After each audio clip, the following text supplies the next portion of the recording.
He's had a horrible dream. There's this kid called Chadley. Oh god, it's real! He's escaped my dream zone.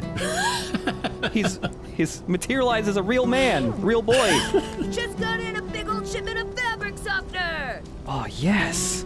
Is it strawberry flavored? Gotta get that new Shinra sponge. The one that's been on TV? Yeah, they say it works miracles. No stain too tough. I love that Shinra has branded, has taken over so many things that even if you want a sponge, it is a Shinra sponge. I always thought middle manager was a Shinra sponge, but I guess I'm wrong. Also, yeah, I love the idea of buying random products from Shinra, and they're just randomly Mako infused, just because that's like a marketing thing for them. Infused with planet blood. It's great. Now with more Mako. Ooh, yeah. So yeah, one side. Hey, we got a chart. Yeah. There's charts. There's charts. Yeah, there's one side quest that is still active we gotta do. We gotta go to the graveyard for that old guy and pay respects to his wife. He's too old to go there. Almost definitely monsters in the graveyard. But a couple episodes ago, we were escaping the church with Aerith, and there was a Yorb in there we couldn't get. That's true. The ghosts denied us our Yorb. One of my friends told me that this hot mercenary got her out of the jam. Wait, what? What? Your friend thinks I'm hot? Yeah, there's a... I couldn't find the other NPC during my playthrough here, but she's in the slums somewhere, but that lady that was just talking and some lady in the slums are friends, and whenever you go see one of them, you get a little bit more of, like, them talking about their conversation they were having about how they think Cloud is hot. I mean, I'm trying to be cool, but I'll take hot. I'll take hot. I think hot is adjacent to cool, usually. It's pretty close. On Unless... anything but a thermometer, it's pretty close. Yeah, unless it's like... Unless you're like himbo hot, in which case I don't think himbos are cool generally. But they are popular, which is also adjacent to cool. Oh, so man. You see... You know, we gotta... There's like a diagram for this. I'm pretty sure we could make something here. Hey there, man. You into music? I screwed up an order of discs, sitting on a mountain of them now. Mind taking at least one off my hands? These guys even exist in Midgar? Fuck. Yeah. Like, weird way to sell your demo tape, but okay. It's yet another song for, an event that won't be happening in this first game. Actually, a theme for another, character that we won't meet until later. Or, well, later, next game, I mean, but... That Shinra guy with the shaved head? I've never seen someone so hot. You should go talk to him next time. I can't do that. I'd be way too nervous. Everyone's just talking about their crushes today, I guess, huh? You can talk to me. I'm hot. Why the hell is everyone shitting all over Avalanche? Shh. People can hear you. So you're saying that people in Avalanche are cool? You're cool with them? Ooh. The plan was supposed to be foolproof. Biggs? Wedge? Hope everybody's safe. I like coming across that extra conversation they have just so that you know that, yeah, there are some other random people who are helping Avalanche in some way and actually know about these plans. Right here. It's not just the main Avalanche crew alone. You know what I heard? Once you become a regular, Would you like a bowl of marsh stew? The perfect blend of sweet and spicy. It's made with real marsh. Ooh. Ugh. Some of the fake ingredients for foods that people talk about in this game are actually names of like towns and stuff from earlier Final Fantasies.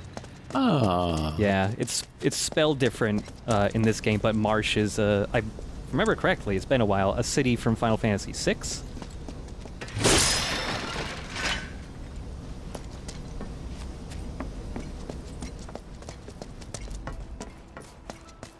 A little bit later in the video, I have some more like comparison shots from the original game, but something like, well, a lot of people talk about how this game like really matched the tone of the original really well, which was a thing a lot of people were worried about. I do like upon like, especially going through this game with you, there is some I have noticed more changes in like the tone of the game. And probably the biggest thing is because there's a bigger focus on the people of Midgar and especially the people who live in the slums. The tone and like the vibe of walking around the slums is a little different because in the original game it's a little more like rough and tumble. Like everyone's a little bit more hostile and mean and kind of like everyone seems more strung out. Everything's a little more grimy too. I think mostly just because of like the attitude of the public in general. Whereas this remake, because there's so many more people you can listen to and stuff, and there's so many more people who are just clearly just trying to live out like as much of a normal life that they can get, despite being down here. Everything's got like a little bit more of like a hopeful attitude to it.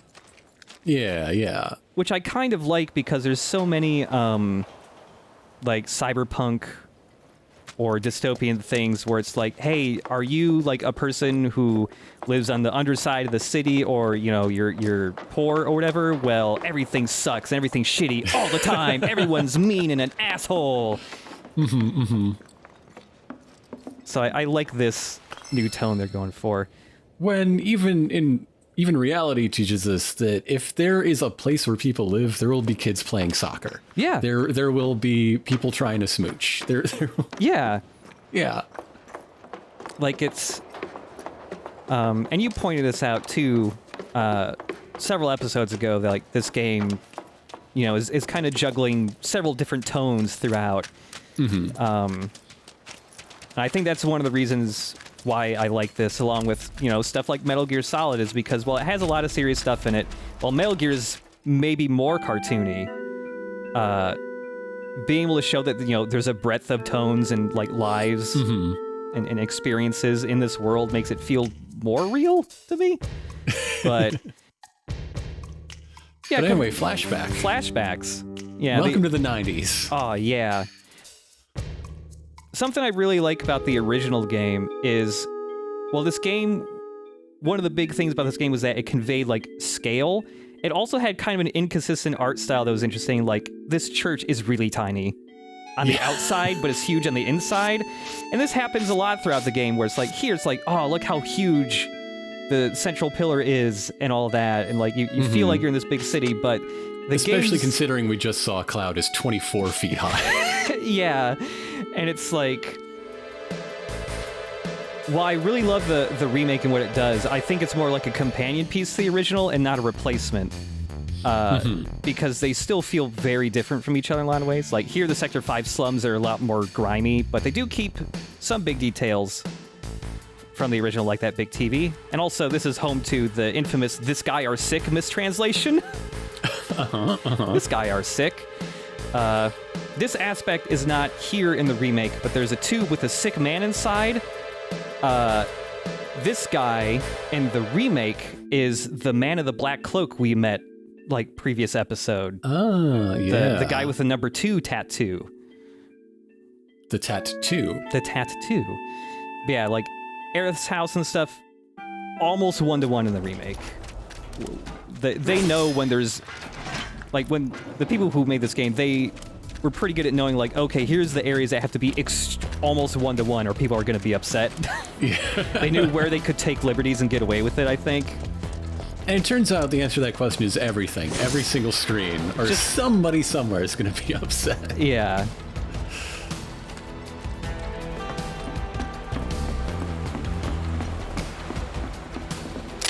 Yeah, get into the graveyard, which I really want to know how that child, the little Moogle child, managed to get the key to the graveyard. He asked a ghost. Oh, man. Those damn ghosts. So those children previous episode gave Cloud a bat with a lot of nails driven into it.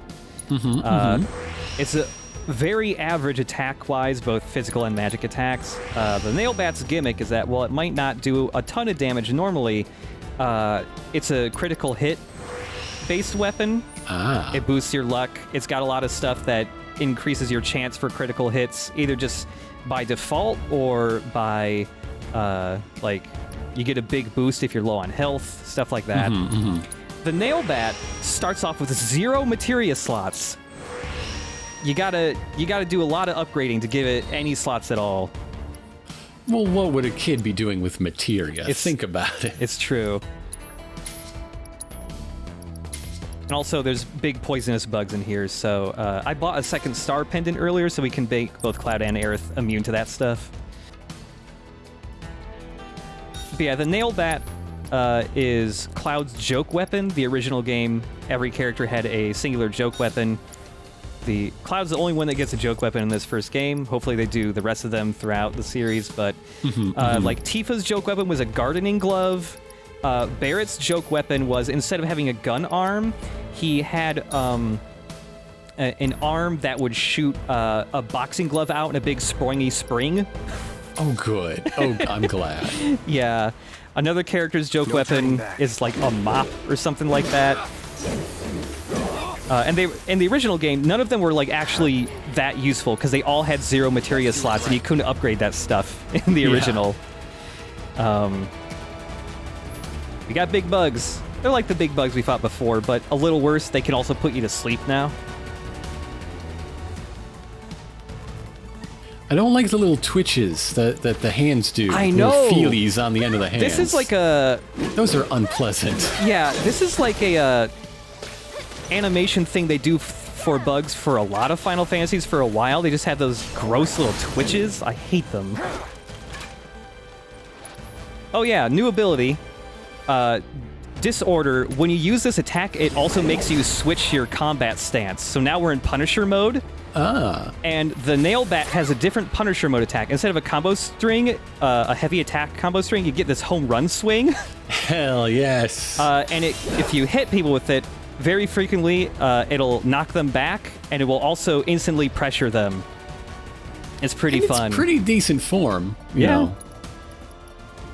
I wouldn't use it in a game, but like, showing off, batting cages, and the Disorder attack is different depending on what stance you're in when you use it. So if you use Disorder while you're in Punisher stance, you do a stronger attack that hits twice, and it also hits stuff behind you. So yeah, Disorder is an ability that I find that was pretty easy to ignore the first time I played the game, but after I started using it more in this playthrough, just so I could show it off, it's like, hey, this is actually pretty good if you're building Cloud out the right way. I'm a big fan of Disorder. Love that Disorder. Gonna turn my desk upside down. Fuck you. I really got inspired after I saw that Down with Authority graffiti. It really inspired me.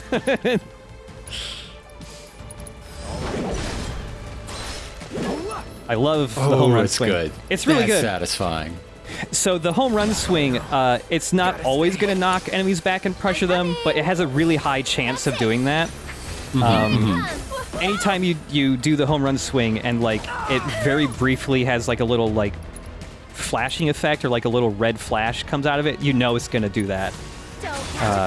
It works on bosses too. Is the knockback and stagger combined, or is there a chance to do one without the other? It's combined. Okay. Although I will say, like, if you hit an enemy that's really big, there's no way you can knock them back, but they'll still get hit by the pressure effect. Okay. So, like, if you're fighting a gigantic boss, it's still useful just for pressuring them. Disorder is one of those attacks that's really good to put, like, on the shortcuts. Just so you can pop it out whenever. Oh yeah, also I put ice elemental attacks on Aerith's staff. So she's got like a little ice crystal growing on the tip of her staff. Yeah, and on the faces of the bugs. Yeah. Oh, hey, you got a Cactuar. One of the other baby DLC summons. Bring it. Look at him go! He's great. His basic attack is completely useless. He does 1 damage. He just like does little cool flips next to them, basically. I don't think anything's useless if it's cute. I mean, it's true. There is some utility. It's pretty cute. There is utility in being a cool little guy, you know? Yeah. I think style is substance, actually. So he only has 1 ability, but it's called 1,000 Needles. It always does the exact same amount of damage, and it gives 2 status effects to enemies. It slows them and it poisons them. So that's actually pretty good. All right. this is kind of the gimmick of Cactuars. Normally, they're not summons; they're like rare enemies that you can find in most Final Fantasies, where they're really hard to hit. They're very fast. They have high evasion usually, and they do static amounts of damage. So, well, it's not actually accurate in this game. Usually, if you see 1,000 needles or 10,000 needles, it's going to do that exact amount of damage no matter what. Leave it to me. Good job. Yeah, that's his ultimate attack is 10,000 needles. It doesn't do a huge amount of damage, but it fills up the stagger gauge super fast. Oh, here's another thing I haven't used for Cloud. So if you hold down the attack button while you're in Punisher mode, instead of doing his spin attack, he'll slam his sword into the ground, and if it hits an enemy, it briefly gives him, and you can see at the bottom right, that like fangs icon. That's the Berserk status effect. It only lasts for 10 seconds on Cloud. But when Cloud is Berserk, his defense gets lower, but his attacks do more damage. So it's really good to hit enemies with that right when they're about to get staggered, so you can do even more damage to them. Hey, you want to say a prayer too? No thanks. I think you've got it covered.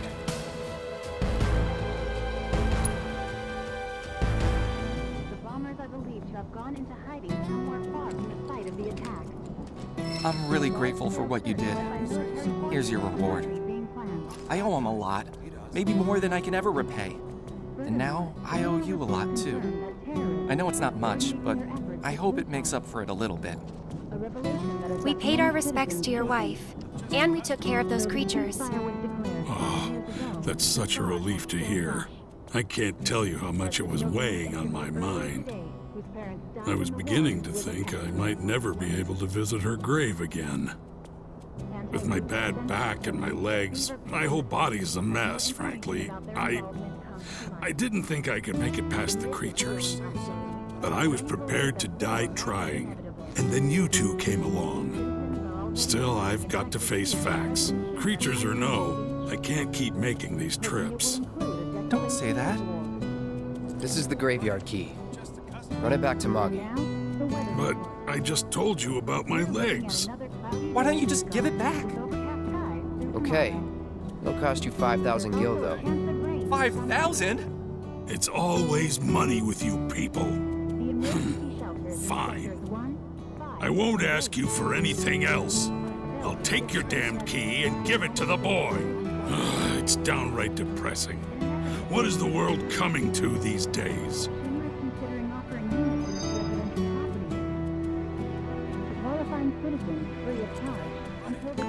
You're a real dick, you know that? But on the bright side, it seems he's all fired up again. Money.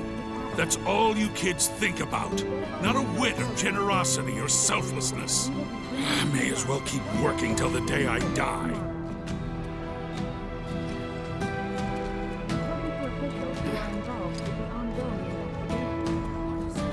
I don't know if you knew, but he used to offer free lessons to all the street kids in the neighborhood. And yeah, I was one of those street kids. Yeah, this is the beginning of Cloud trying to help people more by being an asshole to make them do the right thing. That's his way of helping people. But hey, we got some cool Hot Topic gear from the Scared Man. Hell yes. It's just better armor. I'm glad that while they added like the ability to upgrade your weapons and stuff, that the armor is still mostly just like, hey, this one's better, mostly. Like, because I feel like having to get more in depth with the armor and upgrade that shit too would just be a little too much. Like management of items, I don't know.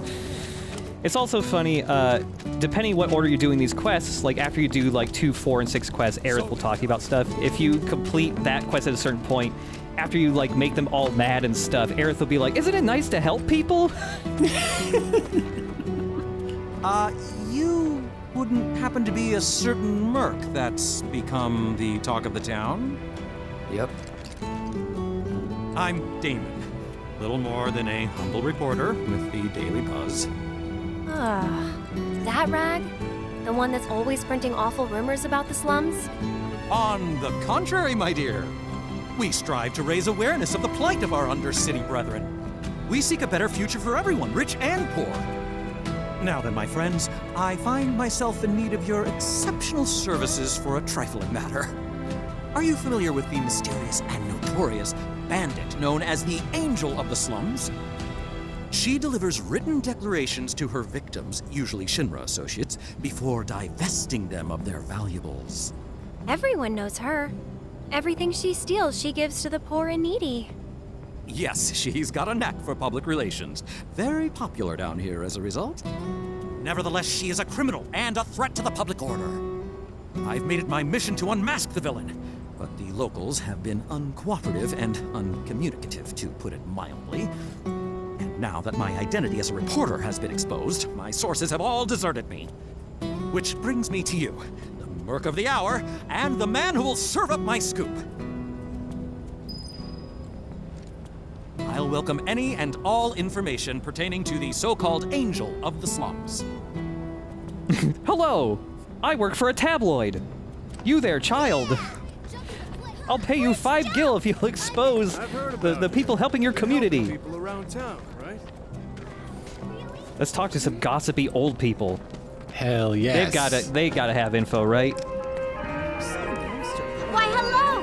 What is it? The guardian angel of the slums? Such a mysterious figure. Always talked about, but never seen by anyone. The angel gets in and out without being noticed and always leaves a calling card. Maybe a magician. No, it's no magic trick. It's genuine magic. Rumor has it that the angel is a witch. If we're going by rumors, then I've heard that it's actually a monster in disguise.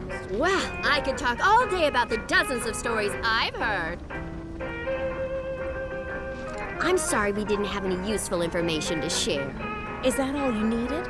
If you want to hear about the latest rumors, I'd be happy to share.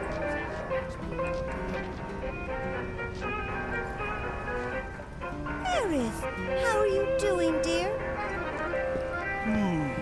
Good to see you again, Murray. Good to see you too, Aerith. I'd heard you found yourself a funny new friend. Cloud, meet Murray.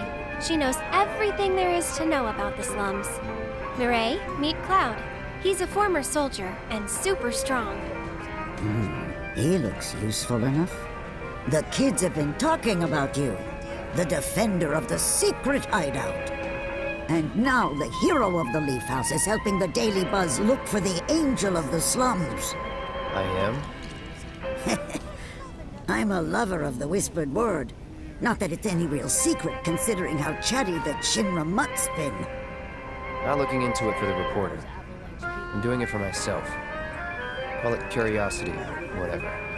Or could it be you've fallen under the Angel's spell like so many others? Anyway, it so happens that I have some information for you. But I'll need a moment before I can give it to you. Why don't you wait with that reporter of yours?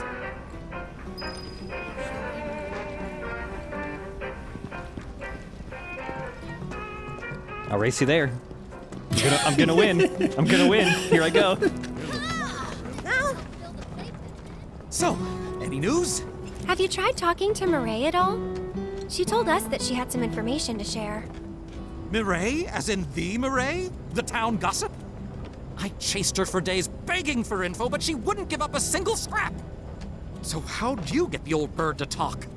This old bird had a change of heart, that's all. Then quickly, before you have another, tell us, what do you know about the notorious Angel of the Slums? Has she struck again? Is that it? I don't know anything about that, but I do know where her hideout is. Her base of operations? Now that's a scoop! Where is it? Tell me! Deep in the scrap, at Lookout Point. Hardly anyone goes out there these days. It's the perfect place for a criminal to hole up. Lookout Point. Got it! I'll check it out right now. But before you go, I should warn you about this rumor I heard. About a terrible fiend that's claimed the Angel's hideout as its lair. Oh! Quite large, lots of teeth, always hungry. I don't know about you, but I'd not go anywhere near that thing. Oh, well, well, a good reporter knows never to take foolish risks. Plan first, then act. That's every respectable journalist motto. If it's a plan you're looking for, I'd say you have one right here. Wouldn't you? So, my good mercenary, if I might impose upon you again, it would be lovely if you investigated Lookout Point for me. Damon is absolutely a guy who Lookout Point deep is going to, like, chill for, like, brain pills or something. This is what we need to find out. Damon had a blog in 2003, broke one story, and has been on all the cable news stations since. He's done nothing of use. Yeah. Like, I'm pretty sure it's unintentional, but the look of that guy absolutely nails that type of dude. I've heard about you. Like his personality is a little different than what those guys usually are, because they're a little bit more, I don't know, they're a different kind of stupid, I guess, than what that guy is. But I don't know, I like this quest just because Damon sucks, and it feels like someone who wrote this or had a part in this was just like, oh, that type of guy? Yeah, fuck them. He's got Dan Rather's phone number. He's never called it. Dan Rather did not give it to him, but he's got it, and he wants you to know that. Yeah.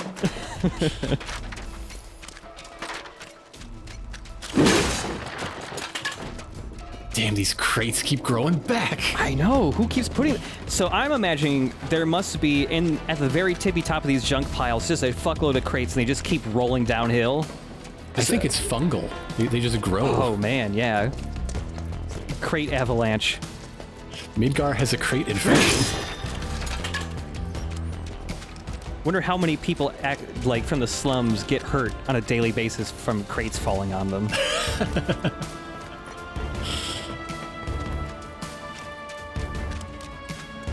So something you pointed out on Twitter, actually, like a few weeks ago, that I never really had thought about is... Because I'm very intelligent and clever. It's and, true. Observant, you might say. You might say observant. I would say that. Every time we do, like, let's play one of these games, you always point out something that's just like, oh, that's a good point. I never thought of that. But no, you point out that, like, you made a comparison to Beyond Good and Evil's world building in this game's.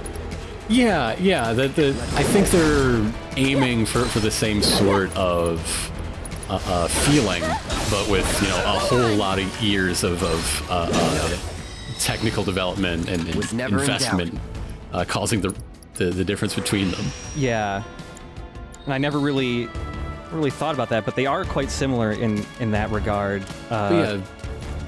The way you seamlessly go from, okay, here's a dungeon, quote unquote, to here's just people living their lives, and you can watch them going about their business, and they chat, and as events change the world, their routines change. Yeah. Yeah. Okay, well, this monster doesn't have teeth, I think, but it is pretty big. If you just add, a few generations worth of processing power and 1,000 pages of script, you basically get Final Fantasy VII Remake. Yeah.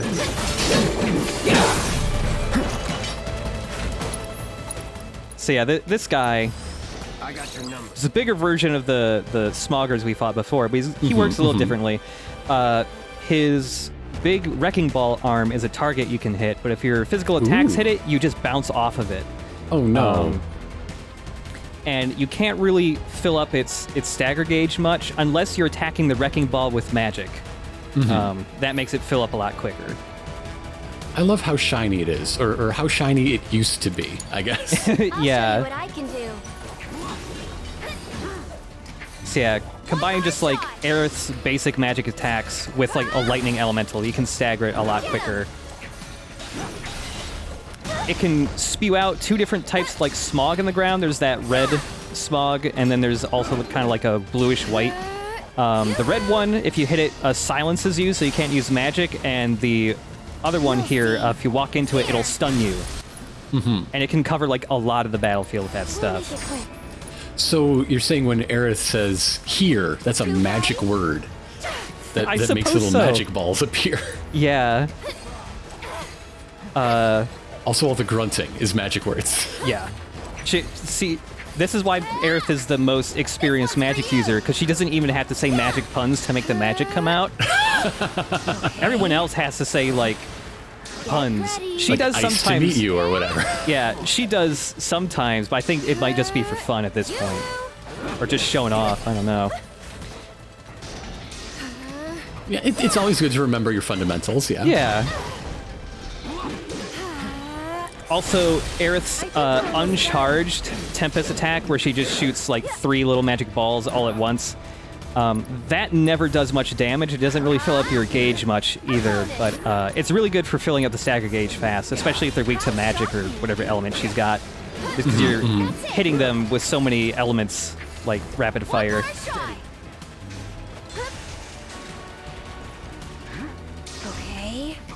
And I'm also purposefully like trying to stagger this guy over and over with Aerith just so I can show off her limit break. Because when you get Aerith, you don't get into too many combat encounters where you're gonna get a limit break with her because they end pretty quickly. But yeah, her limit break is Healing Wind, just like in the original. It's just a big healing AOE. It's not like a full heal, but it's pretty decent. Yeah, she is the. At least so far, the only party member with limit breaks that aren't just do big damage. Do big number. Wow.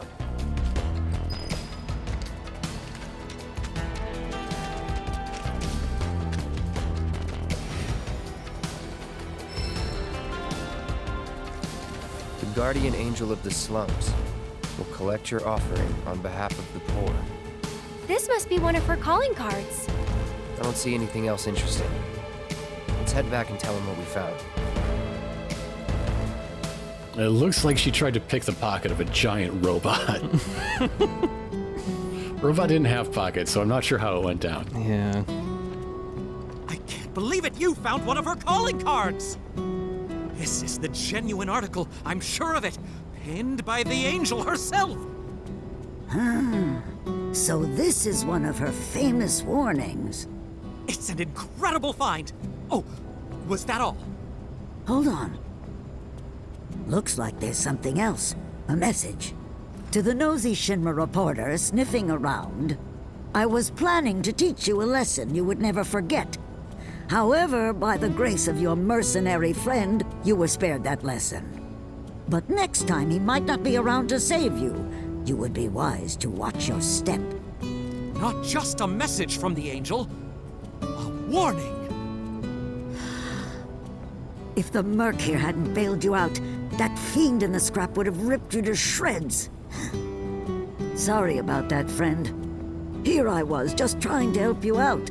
But instead, my kindness almost got you violently killed. Now. No harm, no foul, right? In any case, I hope this narrowly averted tragedy won't discourage you from sharing information with me in the future. Hey, everybody! The angel left another calling card! She's gonna rip up Don Corneo! It's about damn time! Don Corneo's no easy mark! I can't wait to see how this goes down! Excuse me, I'm a reporter for the Daily Buzz and... So much for my reward. Here, why don't you take this? Oh, and no need to thank me. Let's just say it slipped out of that reporter's pocket. Can't call it theft if you're just claiming what you're owed. Am I right? Well done, Mr. Merc. You certainly lived up to your reputation.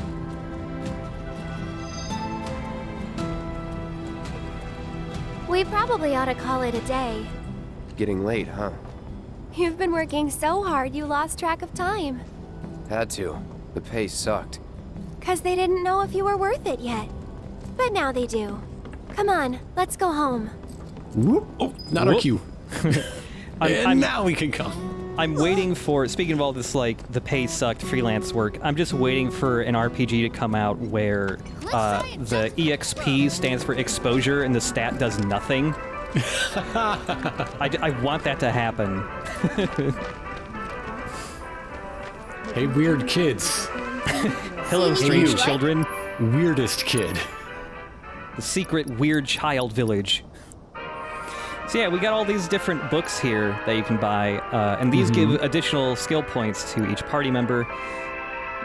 I just want to power up Aerith more, so we're going to get one of her books. That's a Star Wars book. That book is a Star Wars. You can't fool me. It looks like a Star Wars book. Yeah, each book you buy gives that party member an extra 10 skill points, so it's essentially the same as if they had leveled up twice. Thanks, you guys. I've got a whole mountain of Moogle medals now.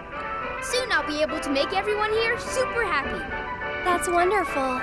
So, like Mog the Moogle, you'll be able to make all our hopes and dreams come true? Not just yours, Kupo. The wishes of every single person in the slums. It's a lot of wishes. Lots of people in Midgar love to collect Moogle medals, you know. They'll pay anything to get their hands on more. I'm using the money to set up more shops all throughout the slums, Kupo. I'm giving jobs to the other kids and making life better for everyone here. And that's how I'll make everyone happy. That's one way of doing it, Kupo.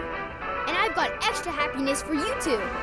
So what's to stop us from selling directly to these collectors? Moogle magic, Kupo? Next time, keep your plans to yourself. Thanks, you guys. By working together, I know we can make the world a happier place. Hooray! Yeah, like, Moggy is happy right now, but those kids are going to unionize, and it's going to be a lot of trouble. Look, I absolutely support all your goals. I just don't think it's right for us at this time, or ever. Oh, man. Yeah, since we got extra points for Aerith here. So when you're in battle in this game, your MP actually does slowly regenerate, but it's very slow. It's like 1 point every 5 or 10 seconds, something like that. But some weapons, like this one here, do have upgrades where you can increase the MP regeneration by a lot. Hell yes. It's pretty nice. It's pretty useful in boss fights or any harder fights where sometimes you can just run around and block for a little bit, and then, hey, you've got enough MP to heal again or something. Yeah. Until your hyperactive cactus comes out and saves the day. Yay. You can also, have your weapons automatically upgrade, based on attack or defense or, balance between the two. If you're just playing the game, just kind of casually and chilling, you don't want to worry about this stuff too much, you can just do one of those, and honestly, it works out pretty well, because all those auto upgrade things, especially if you pick balanced, prioritize materia slots first. So it's pretty good at picking out good upgrades for you. And again, it's like if you ever screw up, think you've screwed up your Chadley. If you ever think you've screwed up your upgrades, you can also just go to Chadley and reset your upgrades and dole them out again. Also, I forgot to go into the Leaf House over there, but we'll have another chance later on to look inside there. I would like to see a total skill point makeover from Chadley, just because I wonder what he says about it. Yeah, I'll have to check that out.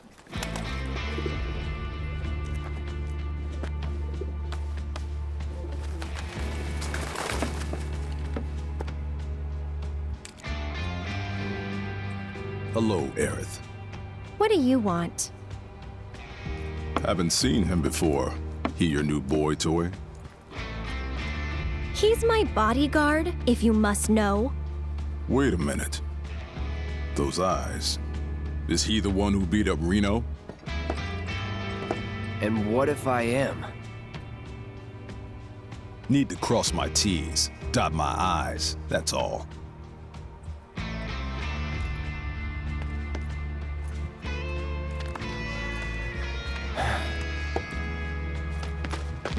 Cloud, leave him be.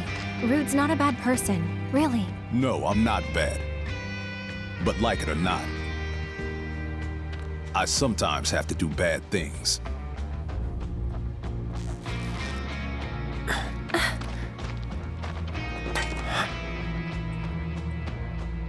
Don't take it personal.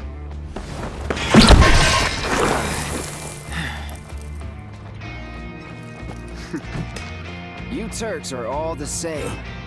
All bark, no bite. You're one to talk. No need to get rough! Stay back. So yeah, Rude is, I guess, the Tifa of the Turks. He's all punches. He's Turkfa. Yeah, and just like Reno, their original designs, very loose-fitting suits. Real baggy. Yeah, he's weak to wind. And he, something fun that they did with Rude that is staying the spirit of the original game. Rude, the way he fights is different depending on who he's attacking because it's based on, like, pre-established relationships he has with some characters that we don't know about yet. Here goes. Like, he clearly knows Aerith in some regard already. And he doesn't really want to hurt her too much, so all of his attacks are, like, homing sleeping powders just to take her out of the fight. He does do that fucking crazy kick at her, though. He can grapple her and, like, karate chop her in the neck to make her pass out for a little bit. Rude. Well, yeah. Very rude. Okay. But meanwhile, he actually wants to fuck up Cloud, so he does way more, like, grappling attacks like this on Cloud only.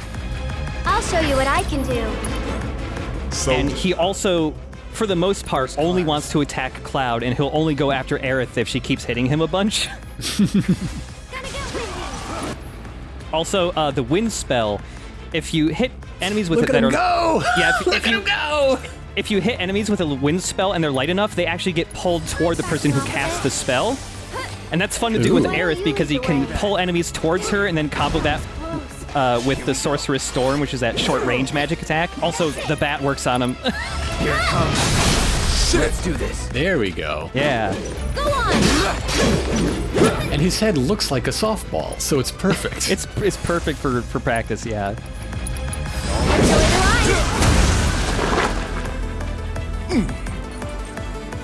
Okay then. So, you had enough yet? No, I don't believe that I have. Just stop it.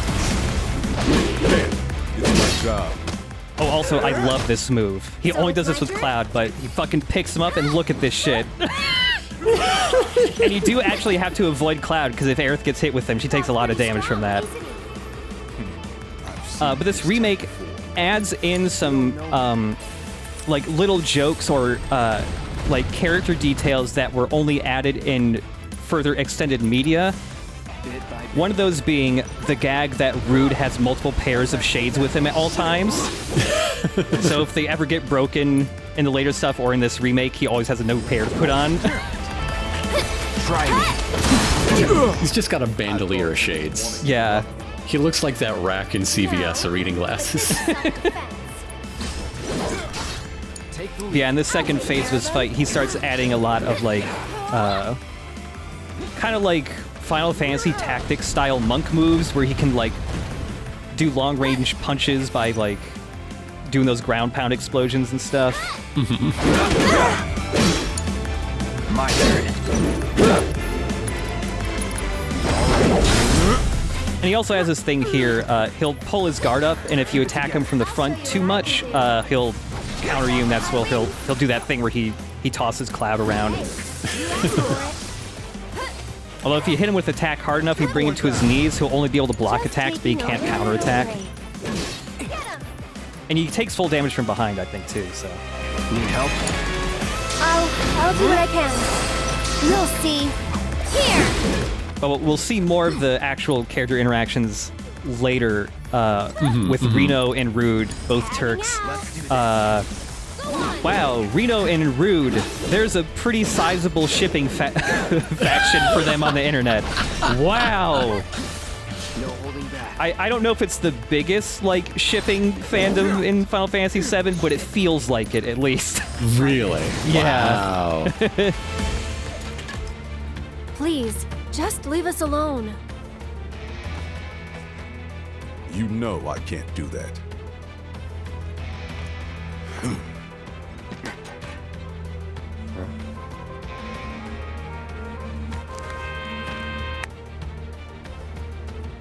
Hey there, partner.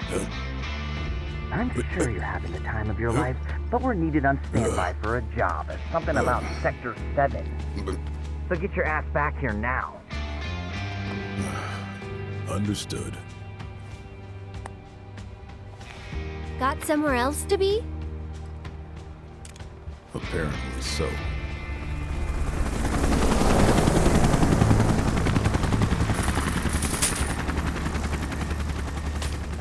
Go home and stay there. You know I can't do that.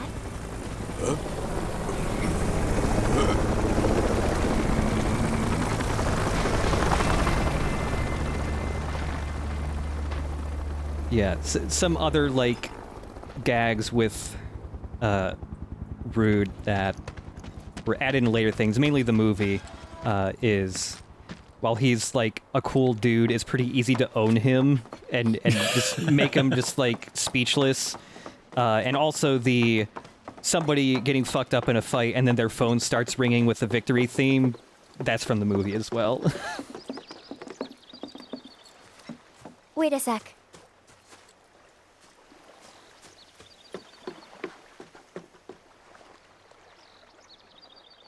So, you coming?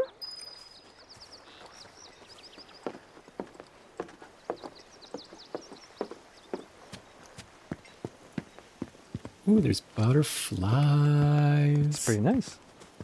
There's little wispy leaves. just leaves.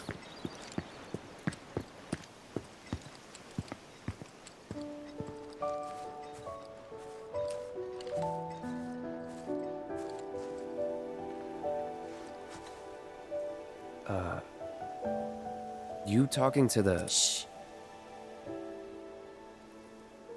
So, yeah. It was that kind of day.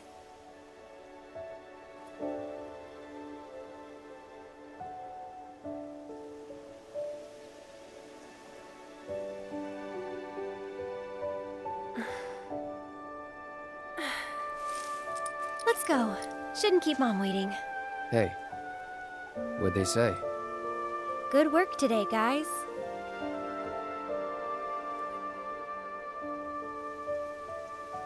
Kidding. They didn't say a word. But, you know...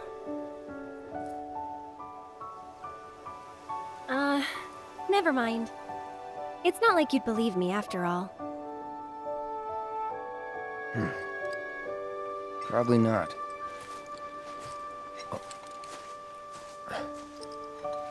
Tell me anyway. Really? Yeah. It won't be much longer now. The flowers, they have something important to tell us. Something they need to share with us. At least, that's the feeling I get.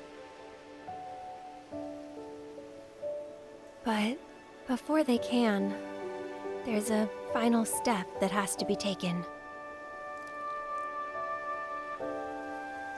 Otherwise, we won't hear them.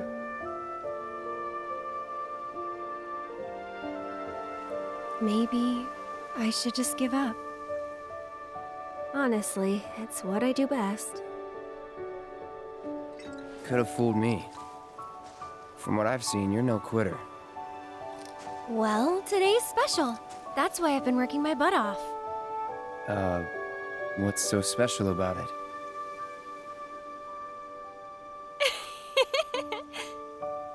Okay, time to go.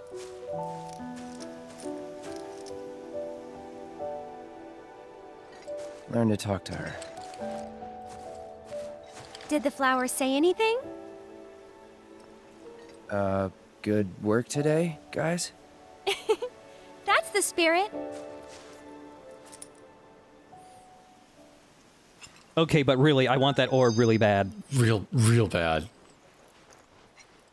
And also, just like when we did a bunch of side quests with Tifa in Sector 7, this is a story event that only happens if you do all the cutscenes. Or all the side quests, rather.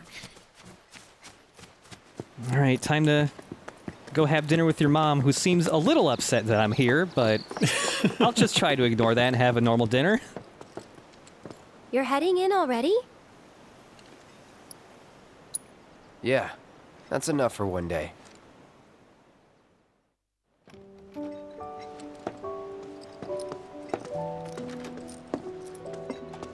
Where have you two been? I've been worried sick. Sorry. We got a little sidetracked. Dinner's ready, in case you're wondering. Ah, great. But before we sit down, I want you to make up the guest room. Gotcha. Take a load off, okay?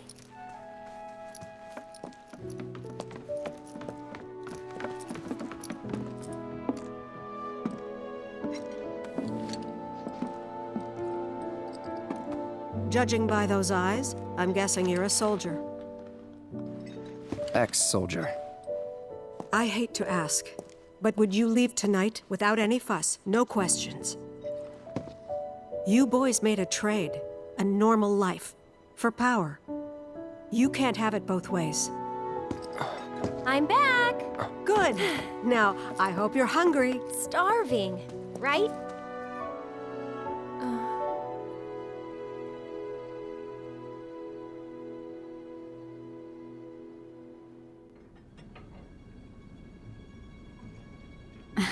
I've never been so proud. The man you've become. Women must be hounding you day and night. Not really. You know, there's all kinds of temptations in the big city. I'd feel a lot better if I knew you'd found a good girl. One who'd make sure you didn't get into trouble. I can take care of myself.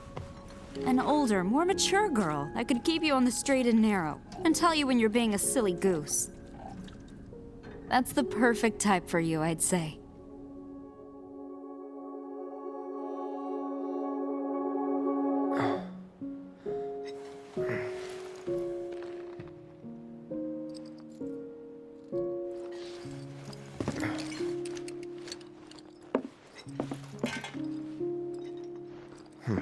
Don't want to overstay my welcome.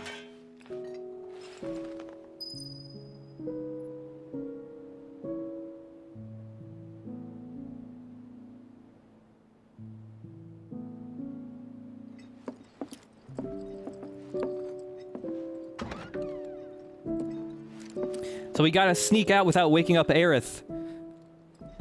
This was also a stupid little mini game from the original game. In the original, it was just like there were hidden like creaky boards in the floor. You just had to walk around. But now, for some reason, this hallway is very dirty, and there's a bucket right in front of your feet when you start.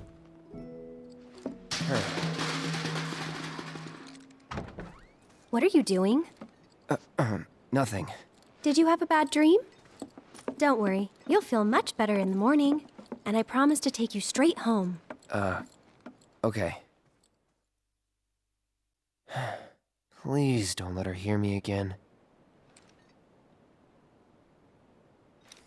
Yeah, no creaky floorboards. It's just a very messy hallway with buckets everywhere.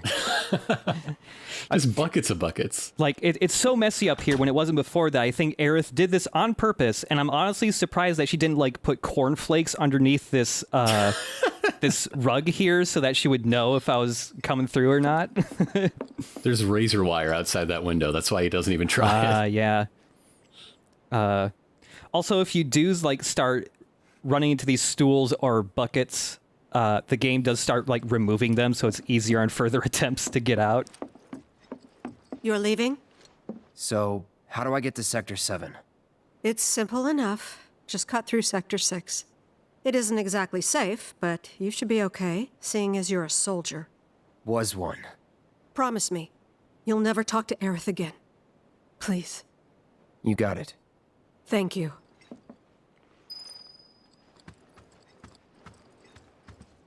I'm sorry. There's a train network, Cloud. Why are you asking me?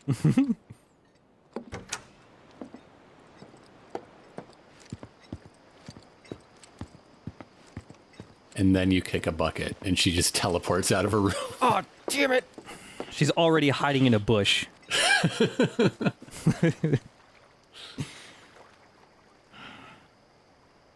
Aerith, you're clingy. And I'm not entirely sure why yet. I'm just a huge dumb hunk. I'm not the boy you made out with at church camp. I just look like him, okay? Yeah, for extras, there's just a couple other voice clips for getting caught by Please Aerith. don't let her hear me again. I'm surprised that it's like if you get caught too many times, she doesn't just like, you know, put a chair up against the door so that you can't open it anymore. I mean, okay. Her mom doesn't want the heat of an ex-soldier under their roof. I get that. Her kids being hounded by special forces, like the bodyguard idea is not bad. It's not bad. It's like, you jerk. I thought I told you not to leave your room. Now get back in there. Okay.